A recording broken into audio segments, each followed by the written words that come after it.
Cook with Comali season 7ல் இந்த வாரம் episode வேற லெவல். 6 கண்டஸ்டன்ஸ் தான் இருக்காங்க. போன வாரமே 2 கண்டஸ்டன்ட் எலிமினேட் ஆகி போயிட்டாங்க.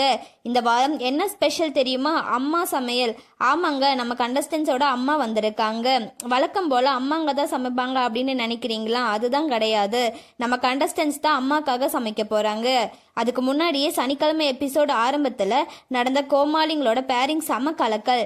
இந்த முறை கோமாளிங்க சாதாரணமான கெட்டப்பில் வரல, நம்ம கண்டஸ்டன்ஸோட கெட்டப்பில் தான் வந்திருக்காங்க. குக்கு வித் கோமாளியில் உள்ள கண்டஸ்டன்ஸ் எப்படி இருப்பாங்களோ அவங்களோட கெட்டப்பில் தான் வந்திருக்காங்க. ஆனால் புகழ் மட்டும் ஜட்ஜு ரோஜா மேம் கெட்டப்பில் வந்திருக்காரு. மொத்தத்தில் இந்த வார பேரிங்கே வேற லெவல். கெட்டப்பை மட்டும் போட்டுட்டு வரல, அதுக்குள்ளே இருக்கிற அட்ராசிட்டியையும் அப்படியே கொண்டு வந்திருக்காங்க. இன்ட்ரோவை பார்த்த உடனே சிரிப்பு வர அளவுக்கு சூப்பராக இருந்துச்சு. அதுக்கப்புறம் வந்துச்சு அட்வான்டேஜ் டாஸ்க். இந்த வாரம் என்ன அட்வான்டேஜ் டாஸ்க் தெரியுமா? தண்ணி குடிக்கணும். ஆனால் சாதாரணமாக கிளாஸில் தண்ணி குடிக்கிற மாதிரி நினச்சிட்டிங்களா? குழந்தைங்க பயன்படுத்துகிற பால் டப்பாவில் தண்ணி குடிக்கணும்.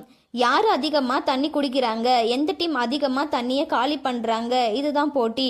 அதுவும் மறுபடியும் சீனியர் வெர்சஸ் ஜூனியர் டீமுக்குள்ளே தான். கடைசியில் யார் ஜெயிச்சிருக்கான்னு கேட்டிங்கன்னா இந்த வாரம் அட்வான்டேஜ் டாஸ்க்கை சீனியர் டீம் தான் தட்டி தூக்கிட்டு போயிருக்காங்க. பால் டப்பாவில் தண்ணியை அதிகமாக குடிச்சு ஜூனியர் டீமை பின்னுக்கு தள்ளி சீனியர் டீம் வெற்றி பெற்றிருக்காங்க.